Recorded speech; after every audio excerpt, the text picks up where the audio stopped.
అంశం కాదు కదా. ఆంధ్రప్రదేశ్కు దాదాపుగా ఇన్ని శతాబ్దాలుగా చెప్పాలంటే శతాబ్దాలుగా అక్కడ ఇక్కడ అన్ని తిరిగి మళ్ళీ మన అసలైనటువంటి ప్రాంతమైనటువంటి ఆ ప్రాంతానికే భూమి గుండ్రంగా ఉందండి. శాతవాహన కాలంలో ఆ టైంలో ఏదైతే శ్రీకాకుళం అనేటువంటి ఆ ప్రాంతమే మన రాజధాని అప్పట్లో. అప్పటి నుంచి ఇప్పటికీ మళ్ళీ అదే రాజధానిగా ఏర్పడినటువంటి ప్రాంతంగా మనం సరే అద్భుతమైన రాజధాని కట్టుకోబోతున్నాం అనేటువంటి మన కళని 2019-24 మధ్యన జగన్మోహన్ రెడ్డి ప్రభుత్వం కొలాప్స్ చేసేశారు. ఎన్నో వేల కోట్ల పెట్టుబడులు పెట్టినటువంటి సంస్థలు కావచ్చు, అనేక సంస్థలు పెట్టుబడులు పెట్టినాయండి. 50%, 60%, 70% సంస్థలన్నీ నిలబడి అవన్నీ కూడా ఆప్ చేసేసాడు ఒక విధమైన కక్షతో.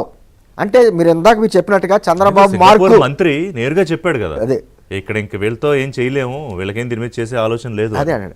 అంటే చంద్రబాబు గారు అనే మార్కు అక్కడ కనపడకూడదు. ఇక్కడ రాజధాని కడితే ఆయన మార్కు ఉంటుంది.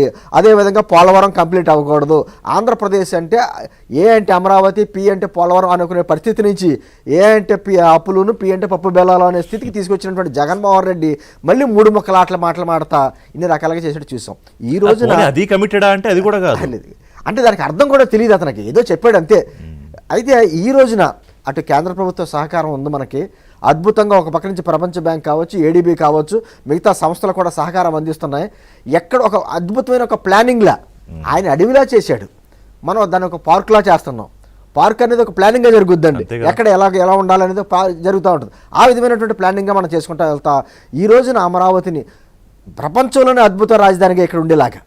ఎందుకంటే ఇందాక చెప్పినట్టుగా గ్రాఫిక్స్, ఇప్పుడు ఏదన్నా ఒక సినిమా తీయాలని ముందు ప్లాన్ చేస్తారు, ఏం చేయాలి అని చెప్పేసి అన్ని గ్రాఫిక్స్ చేసుకుంటారు కదా.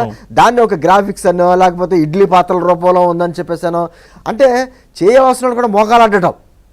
అంటే ఈరోజు చంద్రబాబు గారు ఆ రోజు 1990లోనే ఆయన 2020 విజన్ అంటే అందరూ నవ్వారు. ఇంకా 90లోనే ఉన్నాం, మరి 2020 విజన్ అంటాడు ఏంటి ఆయన చెప్పేసి.